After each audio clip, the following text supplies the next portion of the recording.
Togolaises, Togolais, chères concitoyennes, chers concitoyens, je suis Essozamna Marguerite Nyakade, ancienne ministre des Armées du Togo.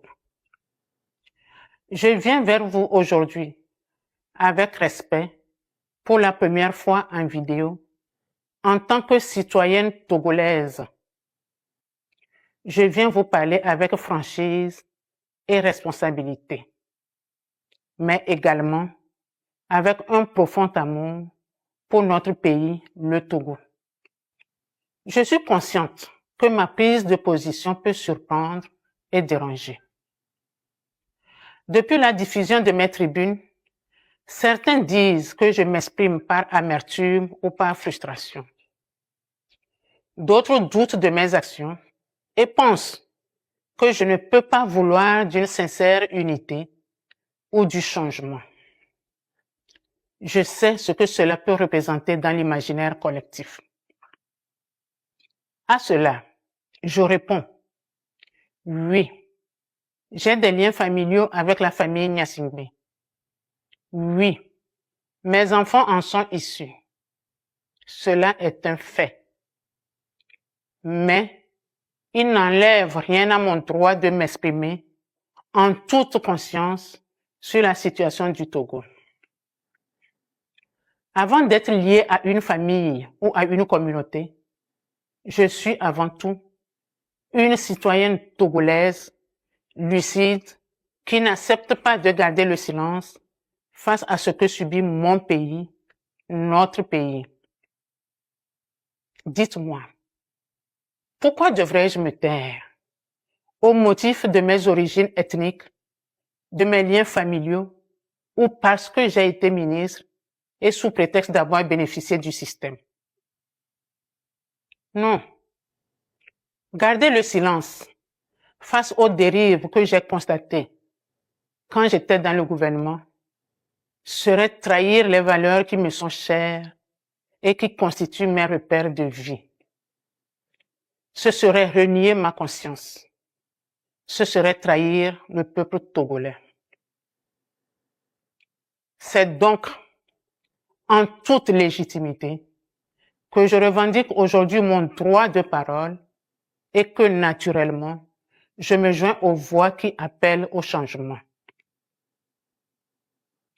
Vous savez, seuls les esprits fermés refusent d'évoluer. Chères concitoyennes et chers concitoyens, le silence dans ce contexte est une faute morale. L'inaction est une complicité et il est important de ne pas laisser la peur dicter nos actions et nos choix, car c'est en surmontant nos peurs que nous pouvons réellement avancer et agir de manière plus éclairée et courageuse. Dès les premières heures de son indépendance, le Togo n'a jamais connu la paix. Pas la vraie, pas celle qui libère et qui rassemble. Le Togo est resté enfermé dans un cycle ininterrompu d'abus, de violence et de répression contre sa propre population. Des parents ont été tués pour leurs opinions, d'autres contraints à l'exil, laissant derrière eux des générations meurtries, des familles brisées et des enfants grandir dans la douleur.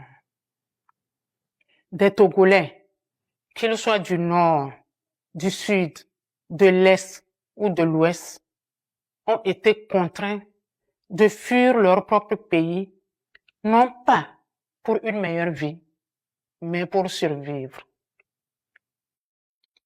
Toutefois, il n'y a pas que ceux qui sont partis.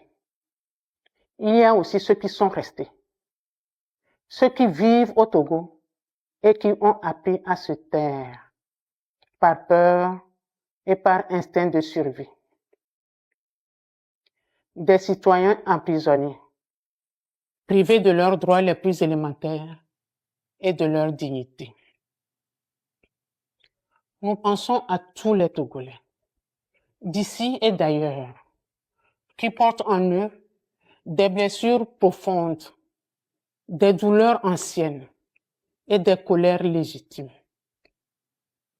Il serait difficile d'imaginer toute cette souffrance parce qu'il faut la vivre pour la comprendre.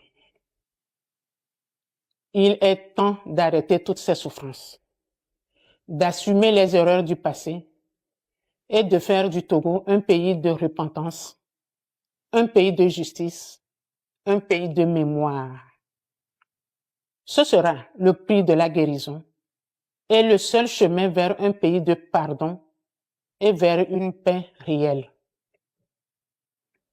Nous devons aussi avoir en mémoire que le problème togolais n'est pas une région.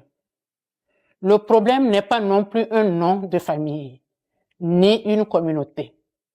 Le vrai problème, c'est un système qui a trahi les espoirs du peuple. Et ce système doit être combattu et changé. Chères concitoyennes, chers concitoyens, notre pays ne se construira pas dans la division, mais dans l'unité afin de faire du Togo une nation. Nous avons tous un rôle à jouer afin que nos concitoyens de l'extérieur puissent rentrer chez eux et que tous les Togolais vivent en paix, parlent sans peur et marchent sans crainte. C'est ensemble que nous reconstruirons notre pays dans la fraternité et la détermination. Chose avec clarté. Nous avons besoin d'un Togo nouveau, d'un pays libre, juste, réconcilié et tourné vers l'avenir. Le Togo est en effet un pays riche, doté de ressources humaines et naturelles considérables. Il devrait être un modèle de développement. Hélas, les années de privation de liberté, de mauvaise gouvernance, de corruption endémique et d'impunité ont gravement compromis notre avenir collectif. Nous sommes conscients qu'il n'est pas facile de gouverner et de diriger. Mais le régime actuel a eu le temps, les moyens et toutes les opportunités pour changer le destin du Togo. Malheureusement, il a échoué et il n'y a plus d'excuses. Laisser Faure Gnassingbé au pouvoir encore ne changera rien.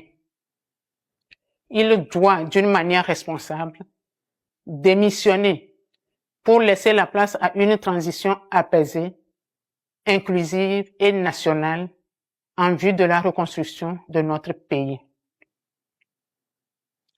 Le peuple togolais doit prendre ses responsabilités pour intensifier son engagement citoyen dans la paix et la légalité pour que le changement tant attendu devienne réalité. Le Togo doit renaître. C'est une réalité historique. Aucun peuple ne peut accepter indéfiniment cette oppression, cette misère, ce mépris et cette injustice. Je saisis l'occasion pour lancer un appel une fois de plus aux forces armées et aux forces de défense et de sécurité à se ranger aux côtés du peuple pour la libération et la reconstruction de notre pays, le Togo. Trop de sang a coulé sur la terre de nos aïeux. Il est temps de le laver. Mes chers compatriotes, ne laissons plus la peur dicter notre silence. Ne laissons plus la division nous empêcher de nous unir. Il est temps d'écrire une nouvelle page. Il est temps de reconstruire un pays où chaque Togolais aura sa place, sa voix et sa dignité. Chers compatriotes, l'histoire nous regarde. Nos enfants attendent et le Togo espère un seul peuple, une seule nation, un seul avenir, le nôtre. Je vous remercie.